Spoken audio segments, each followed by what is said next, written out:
Encantado se encuentren una vez más por acá compartiendo esta disertación sobre un aspecto vinculado a un neto problema del derecho penal, que es el llamado el consentimiento del ofendido, lo que se denomina el consentimiento de la víctima como efecto en el derecho penal.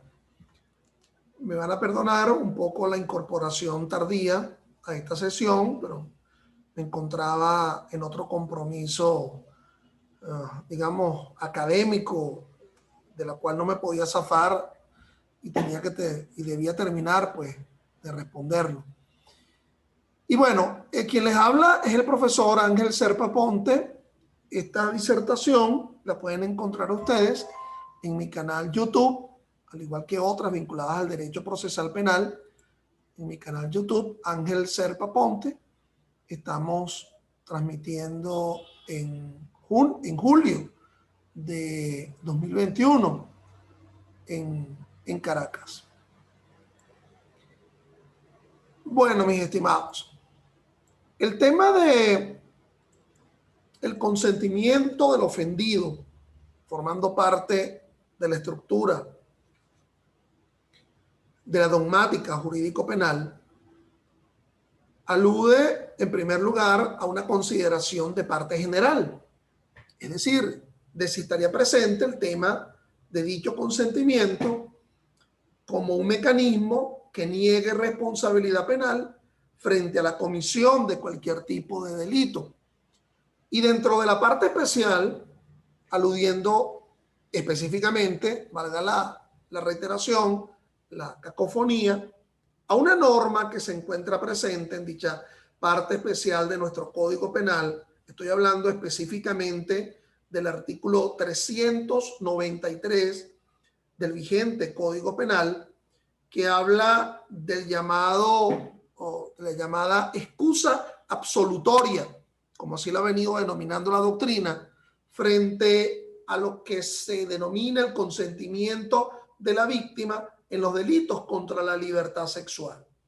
Entonces, el tema va en doble banda porque, en primer lugar, alude a considerarlo, el llamado consentimiento, frente a la comisión de cualquier tipo de delito, y específicamente lo más trajinado del mismo es el llamado consentimiento, ya no sería del ofendido en sentido global, sino el consentimiento de la ofendida, específicamente en los llamados delitos contra la libertad sexual, si se realiza el matrimonio entre la ofendida por el delito contra la libertad sexual con respecto a su ofensor. Estaríamos hablando de algunos de los delitos que describe la parte inicial de dicho artículo 393, aludiendo específicamente a la violación, violación agravada, al rapto, a la seducción con promesa matrimonial e inclusive los actos lascivos como acto carnal sin penetración. Entonces, bueno, vámonos a la primera visión del asunto. ¿Okay? El llamado consentimiento del ofendido, fíjate la expresión, consentimiento del ofendido. Entonces nos vamos a quedar más bien es en la segunda parte de la frase. Si hay un ofendido, obviamente hay un ofensor. Si hay un ofensor es porque ese ofensor despliega una acción, despliega una conducta activa, omisiva, tendente a afectar el bien jurídico de la cual la víctima es su titular. Palabras menos, palabras más. Esa es la concepción pues clásica del delito.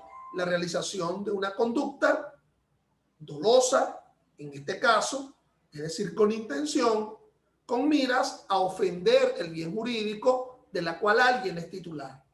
Por ello es que uno se llama victimario y por eso es que el otro se llama víctima. Aquel concepto de víctima como el ofendido directamente por el delito. Claro, la expresión sería ofendido en el bien jurídico de la cual es titular.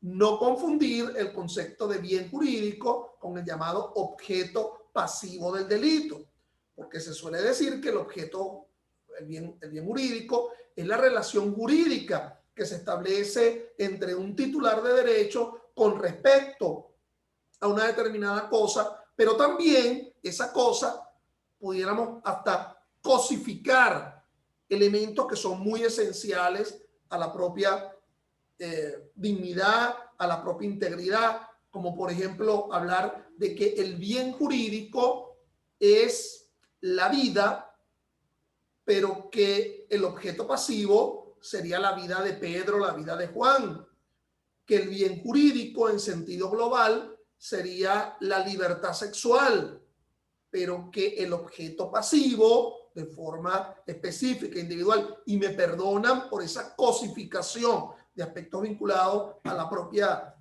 individualidad, sería la libertad sexual de María, de Eustaquio, de Jorge, porque en lo que atañe a los delitos contra la libertad sexual, ya realmente vamos a dejar de lado aquella consideración, ¿verdad? Cómo se encabezan esos delitos a partir del libro segundo del Código Penal, comenzando en el artículo 374, delitos contra el honor, la moral, las buenas costumbres. Si aseveramos eso, que lo que se estaría ofendiendo sería el honor, la moral, las buenas costumbres, pero estaríamos diciendo que cualquier práctica sexual afectaría el honor, la moral y las buenas costumbres, cuando la propia esencia de la humanidad, la propia conformación de una humanidad surge a partir de millones y millones de prácticas sexuales que a lo largo del tiempo han venido asumiendo parejas y que han conducido a una procreación.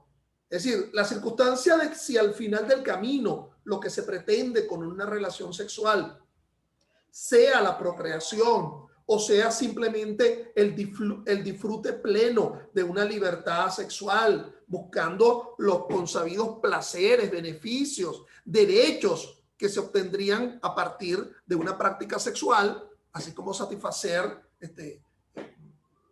tema del derecho a la alimentación ya no se ubicaría solamente en verse satisfecho orgánicamente, sino disfrutar de un placer culinario. En el derecho a la educación no es solamente instruirse en una arte, en una ciencia, en una técnica, sino el disfrute de la propia realización educativa. Acabo de terminar una disertación, ¿verdad?, en cosas que no tienen nada que ver con el campo del derecho, que es lo cinematográfico. Entonces, es decir, cuando alguien va para el cine, lo que pretende es educarse o simplemente lo que pretende es distraerse. Entonces, bueno, en esta concepción también se ubica la idea de si los bienes jurídicos solamente le pertenecen a su titular individual, o si los bienes jurídicos que se establecen en un catálogo, en un elenco, ¿verdad?, que están dentro de la propia Constitución, y se supone que el derecho penal es quien va como ratio última a tratar de proteger ese elenco de bienes jurídicos que se establece en la Constitución, o inclusive que no se establezca, porque ahí está el artículo 22 de nuestra Constitución indicándonos que los derechos fundamentales de cada ser existen independientemente de su consagración. Imagínate una Constitución que no indicara la protección del derecho a la vida, el derecho a la vida como derecho humano de primera generación, pero no importa que no lo indique la propia Constitución, puesto que es esencial. Imaginémonos una Constitución que no establezca el derecho a la libertad, que no establezca el derecho a la propiedad. Se le olvidó al constituyente. Bueno, por ese artículo 22 se habla de la llamada esencialidad. Entonces, obviamente que ese derecho penal protege determinadas conductas, protege determinados derechos, deberes, garantías, a partir de el monopolio del ejercicio de la acción penal por parte del Estado en aquel momento histórico, ¿verdad?, cuando empezó a definirse los proyectos constitucionales, el advenimiento del constitucionalismo allá a finales del siglo XVIII. Yo, poder público, entonces tengo el deber de proteger a mis ciudadanos y que por lo tanto en mi cabeza está el derecho a la acción, el sancionar, el establecer conductas disvaliosas, pero procurar también esa sanción. Y ustedes tendrán, los conciudadanos de la raya para allá, tendrán otros derechos, otras atribuciones, otros deberes. Entonces, bueno, allí se ensambla más o menos científicamente el concepto de bien jurídico. Pero además, hay un pequeño detalle. Al comienzo de los tiempos, el derecho era privado, exclusivamente. Regulaba relaciones entre particulares. Nótese el carácter fundamentalmente privado del derecho romano. Obviamente que el derecho romano también tenía vinculaciones al ámbito del derecho penal, de la necesaria sanción. Es decir, cuando se estaba de alguna forma ofendiendo la majestad del emperador, fundamentalmente, como circunstancia máxima de protección. Pero era más un concepto de vindicta, era más un concepto de venganza lo que había detrás en la explicación del derecho romano penal. Bueno, la cosa más o menos comenzaba a variar en la Edad Media, en la Edad Moderna, sobre todo a finales de esa Edad Moderna. Muchos de ustedes han escuchado al famoso autor Césare Beccaria o Beccaria de los delitos y de las penas, 1764, tratando de establecer un fundamento filosófico del porqué del derecho a la sanción. Por cierto, otros autores más o menos lo habían tocado, pero más que todo en el ámbito del derecho político. Bueno, Hobbes, Rousseau, Montesquieu, en fin, pero mucho más cercano al ámbito penal, este libro del año 1764. ¿Por qué digo todo este introito? Bueno, porque obviamente habrá una tenue línea entre la comisión de un delito y el realizar una práctica, una actividad absolutamente consentida. Fíjate que cuando se habla de la relación jurídico-penal, toda relación se establece una relación entre, hay dos relacionados, o por lo menos de dos o más relacionados. Insensato sería decir, yo me relaciono conmigo mismo. No, lo que te estás es ensimismando. Hay gente que se ensimisma, que se quiere a sí mismo, ¿ok? Sexualmente, afectivamente. Bueno, pero si nos encontramos en el ámbito del relacionamiento frente a otro, bueno, de alguna forma de ese relacionamiento pudieran ocurrir desencuentros, ¿ok? Desencuentros que conduzcan a la aflicción de derechos o de bienes, de elementos que son tan esenciales a cada quien. Pero decía yo que a veces es una tenue línea del asunto, ¿ok? Tenue línea. Te quité el bien mueble sin tu consentimiento, ¿ok? Asumí el apoderamiento de un bien mueble sin tu consentimiento, sabiendo yo la noción de ajenidad de dicho bien mueble. Sabía que no me pertenecía, que le pertenecía al otro. Y entonces, ese que es víctima, porque es titular del bien jurídico, derecho a la propiedad, bueno, decide algo así como que dejemos el asunto de ese tamaño. No formulo denuncia. Es más, legalmente te lo dono, pero esa donación ocurre con posterioridad a esa acción en donde sin el consentimiento yo me apropié de un determinado bien mueble. Entonces aquí nos encontramos con un problema. El tema del consentimiento es ex antes o es ex post. Eso está el tema. Si el consentimiento es anterior, bueno, obviamente no habría mayor problema. Tú puedes tomar de mi casa cualquier cosa que tú observes en ella sin que yo te autorice específicamente, sabiendo tú que ese asunto no es tuyo, sino que es mío, pero yo dispongo a que lo hagas. Obviamente que aquí se va a incorporar el tema probatorio y yo no quiero contaminar esta disertación con el tema probatorio porque ya eso ubicaría otro contexto del asunto. Cuando aseveramos que ese hecho ocurrió de la forma como lo estoy planteando, es porque ocurrió indefectiblemente. Es decir, no hay duda al respecto, al margen de toda duda. El tema no es probatorio. El tema es cómo definimos jurídicamente, penalmente, una conducta como esa. estás en mi casa, no eres dueño de mi casa ni eres dueño de mis bienes y yo te estoy indicando que puedes disponer de ellos. Bueno, entonces fíjate, te estás apoderando, teoría del locupletatio en el mundo del derecho, en el mundo de los delitos contra la propiedad, es decir, el apoderamiento y el disfrute de la cosa, pero con el previo consentimiento. Bueno, sencillamente no hay acción. Y el problema sería, y entonces las escuelas se debaten, bueno, no hay acción, ¿desde qué punto de vista? Porque el hecho no es típico o porque media una causa de justificación. Se justifica. Generalmente el tema de las causas de justificación aluden a una noción ex post, es decir, asumiéndose la idea que esa conducta no es antijurídica y que por el contrario es jurídica. ¿Ok?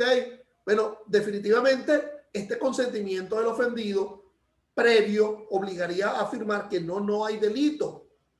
Subimos un poco el nivel del asunto. No puedo hablar de todas las hipótesis. Esta plataforma apenas, y ya vamos tarde, apenas aguanta 40 minutos. Subimos un poco el nivel del asunto. Allá nos aguarda, al final del camino, conductas contra la propia vida.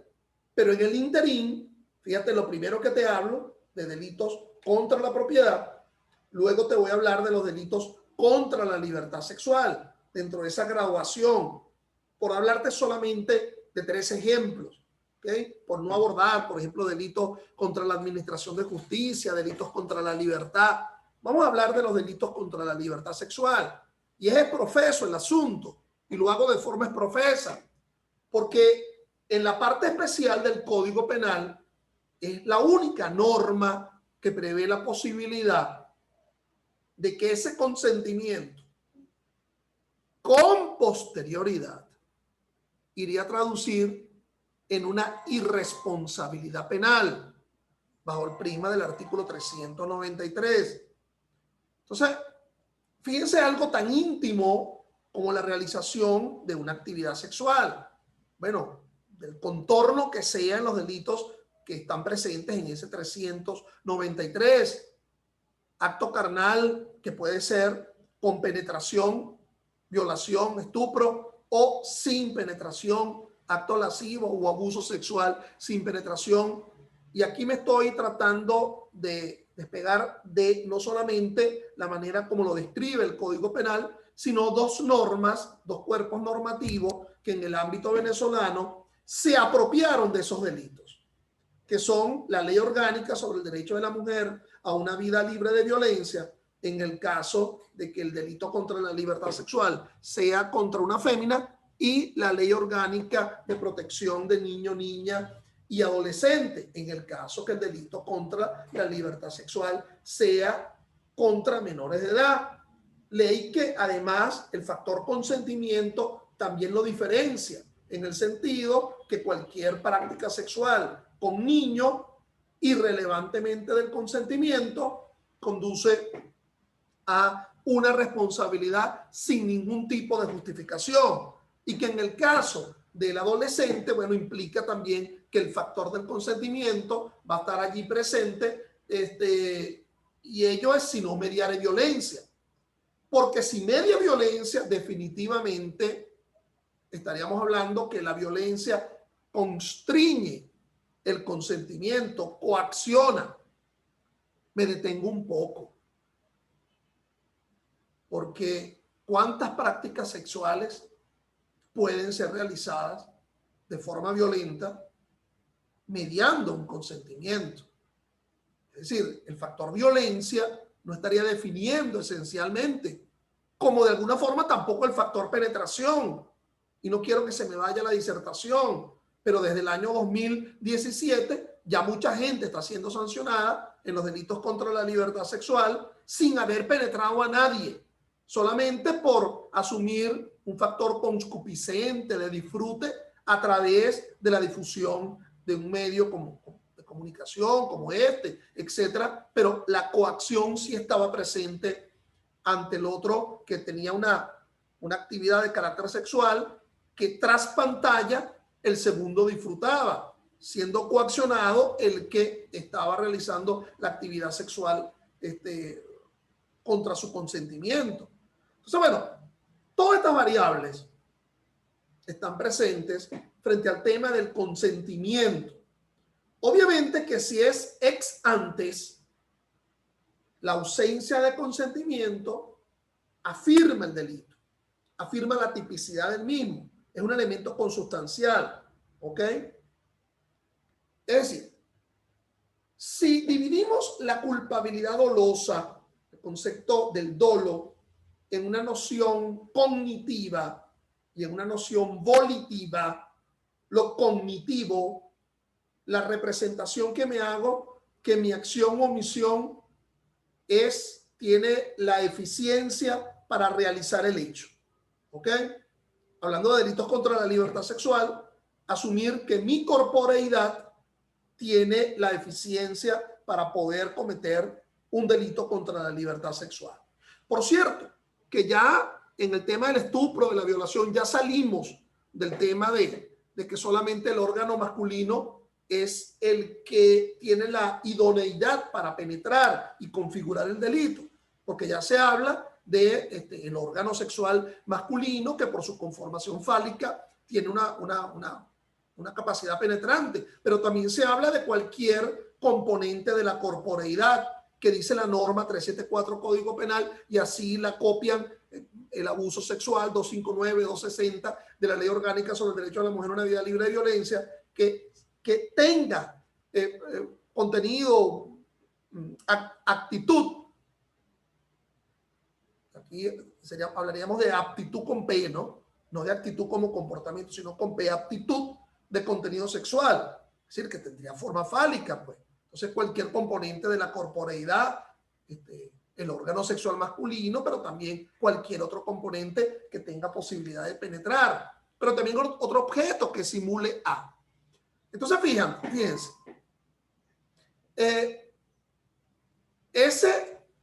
esa ausencia de consentimiento define la existencia del delito. Pero ahora nos encontramos con el llamado consentimiento del ofendido, 393, como consecuencia del matrimonio. Entonces, ex post, el delito se cometió, por lo tanto, hasta el matrimonio era un hecho típico. ¿Okay? Típico, culpable y antijurídico. Si asumimos las escuelas, la escuela tríptica del delito, si asumimos la escuela dual del delito, no tendríamos por qué hablar de esos tres niveles, sino decir, bueno, es culpable porque la culpabilidad está presente en la tipicidad. Por cierto, que eso también es medio a beneficio de inventario. Cuando tú lees el artículo 374 del Código Penal, no se habla nada de para satisfacer un placer concupiscente, en absoluto. Es una descripción de una actividad sexual casi pornográfica del asunto. Penetrar con violencia, y no se habla con qué fin, ¿okay? Finalidad absoluta. Entonces, si es un objeto que simula, bueno, la gente hace hasta chanza, ¿verdad? Si alguien toma este alcohol, ¿verdad? Que tiene una forma medio, no sé, medio fálica y penetra a otro.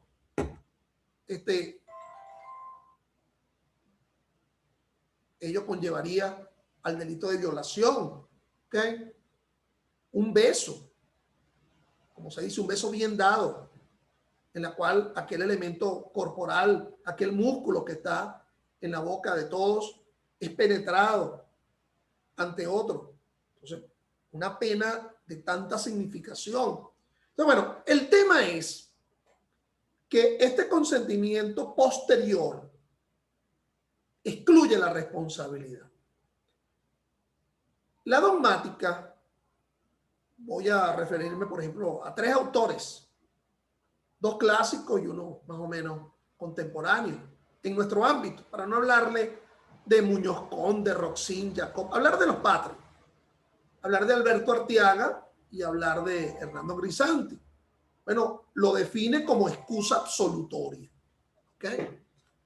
Es decir, excusa absolutoria, con lo cual, bueno, ya es un problema de que Ya las pruebas condujeron a afirmar la tipicidad, la culpabilidad. No existe ninguna causa que lo justifique. Al final del camino, este debe ser condenado y se casan. Y ahora viene una excusa así de última hora. ¿Ok? Como cuando hablando de cine, ¿verdad? La caballería montada allá del Canadá, que es la que llega en el último momento. ¿Ok? Entonces, eso funciona como un consentimiento ulterior. Delitos superiores, el homicidio. Oye, y asumir esa disertación sobre si la vida le pertenece solamente a su titular o yo puedo disponer de mi propia vida en el sentido que consintiéndolo, yo te digo, mátame. ¿Ok? Entonces, la posibilidad de afirmar que el consentimiento del ofendido tiene algún tipo de incidencia. Bueno, mira, lo tiene en el 74.4 del Código Penal, y ya más o menos estoy respondiendo el asunto. Cuando se habla de circunstancias atenuantes, cualquier otra circunstancia que aminore la gravedad del hecho, lo dice el 74.4 del Código Penal. ¿Qué suelen ubicarse allí en ese 74, numeral 4 del Código Penal? Bueno, la falta de antecedentes penales, lo cual sería muy malo, pero los tribunales lo hacen, porque dice que aminora la gravedad del hecho, o sea, del hecho en concreto, del hecho del cual se está derivando la responsabilidad penal. No se está hablando de un hecho en el pasado, de un hecho pretérito, tendría que ser del hecho, pero se sigue hablando de la falta de antecedentes penales. Por cierto que muchos de los jueces no lo aceptan, porque afirman que lo normal es portarse bien y que lo excepcional no sería no haberse portado bien con anterioridad. Por ejemplo, en España, en ese 74.4 se habla también de la confesión, pero ya no serían los efectos de otorgar un beneficio, la llamada admisión de los hechos, sino la confesión en pleno juicio oral y público. De igual forma, yo no veo cómo aminore la gravedad del hecho, porque ya el hecho ocurrió. Es una consideración posterior, ex post. Es una manera de lograr la determinación de la responsabilidad penal colaborando, coadyuvando con la justicia.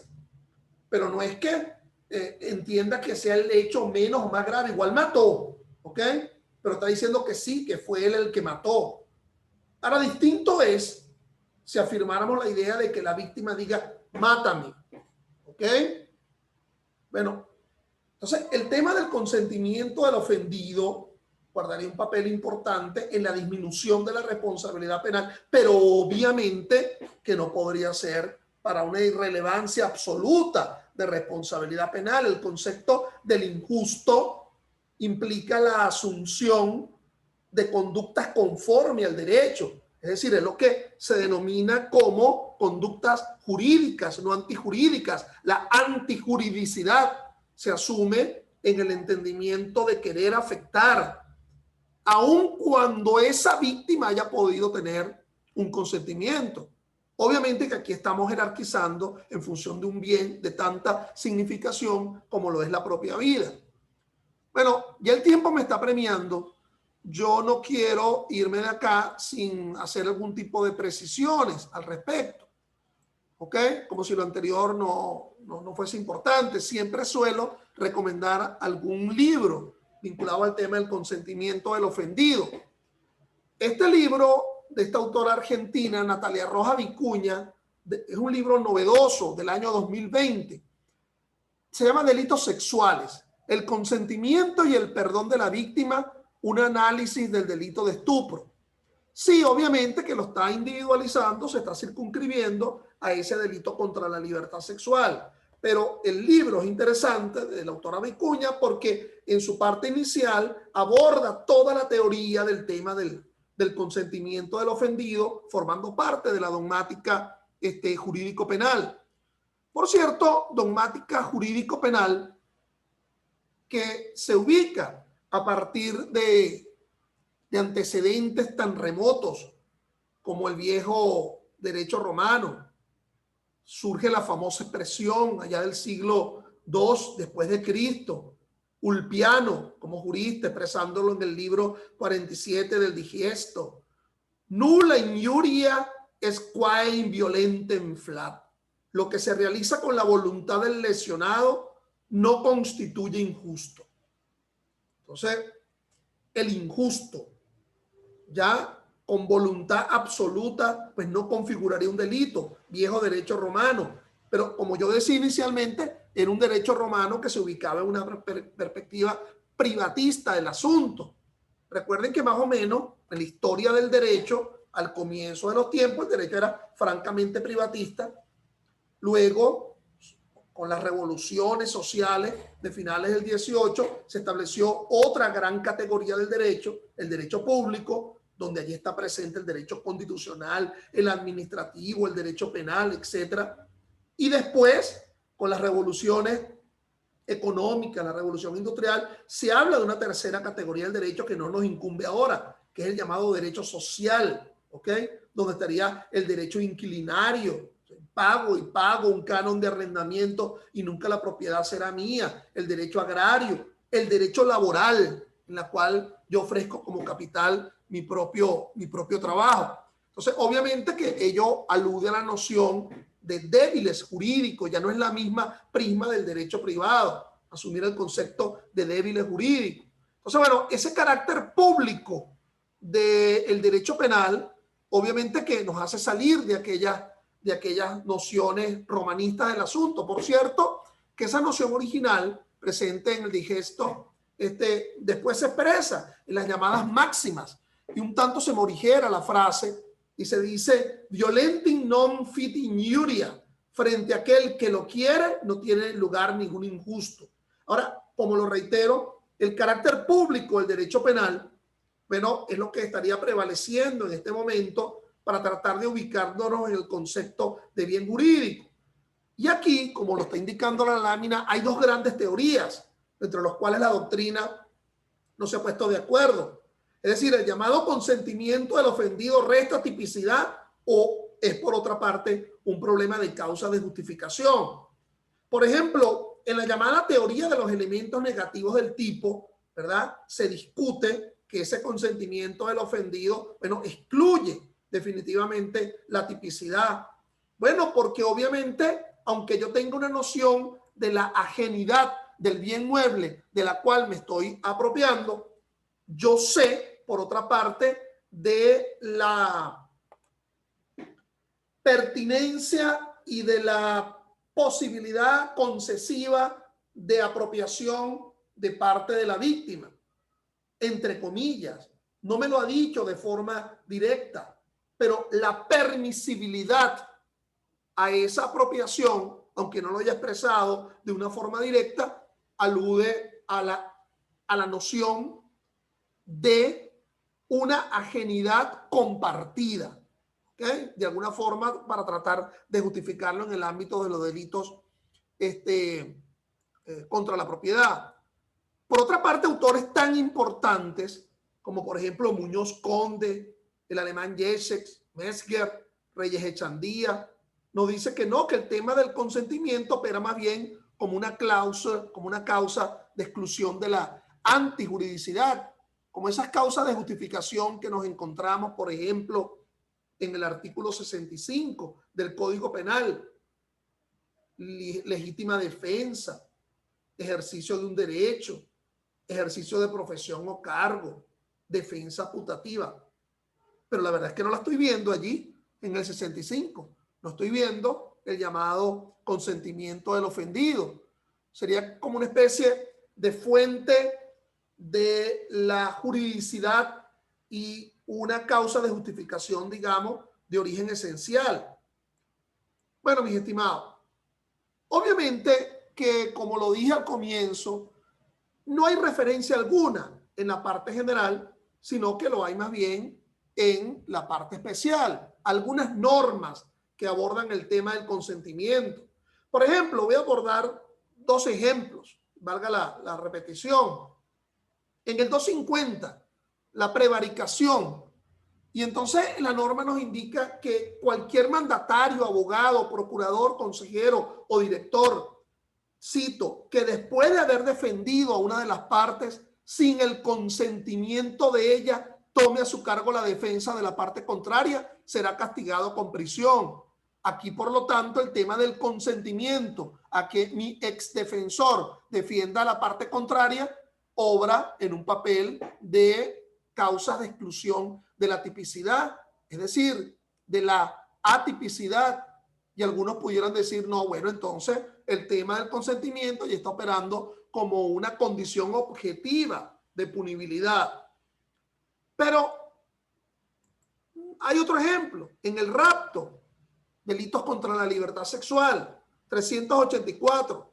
Si la raptada hubiere prestado su consentimiento, la pena será de prisión por tiempo de 6 meses a 2 años. Nótese entonces que la raptada, por su condición etaria, está aceptando ser llevada por otro para una finalidad matrimonial o de contenido matrimonial, que es el tema del rapto.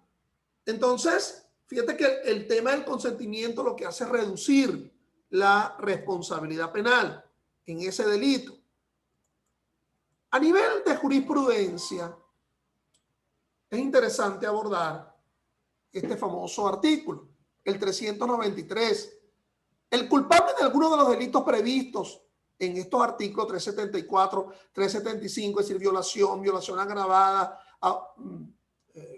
acto lascivo, quedará exento de pena si antes de la condenación contrae matrimonio con la persona ofendida y el juicio cesará de todo punto en todo lo que se relacione con la penalidad correspondiente a estos hechos. Si el matrimonio se efectúa después de la condenación, cesará entonces la ejecución de la pena y sus consecuencias penales. Los reos de seducción, violación o rapto serán condenados por vía de indemnización civil, de la cual no se excluye. Por ejemplo, la Sala de Casación Penal, en esta sentencia del 11 de julio del año 12, afirma la necesidad de la protección de la mujer y que, por lo tanto, la humanización femenina implica de manera ineludible la redefinición de la experiencia erótica de la mujer y de los cuerpos femeninos, es decir, el tema de la protección. Ahora, esa norma que yo le acabo de leer la anula la Sala Constitucional en la sentencia 695 del 2 de junio del año 15. Deber de resguardar el principio de la supremacía de las normas constitucionales en protección de la tutela judicial de los justiciables, y como el artículo 10 de la Ley Orgánica sobre el Derecho a la Mujer dice que estará por encima de cualquier otra ley, entonces definitivamente la Sala Constitucional establece que, habida cuenta la necesidad de la protección de la dignidad y de la libertad sexual, se anula ese artículo 393 y obviamente estaríamos hablando de actos sexuales cometidos por un hombre contra una mujer, porque lo que quedaría remanente en el Código Penal serían los actos sexuales contra el consentimiento y con violencia entre hombre y hombre, y entre los cuales no hay matrimonio entre hombre y hombre o mujer y mujer, y no hay matrimonio entre mujer y mujer. Se me fue el tiempo y había muchas cosas más para abordar. Hasta una próxima oportunidad. Muchas gracias.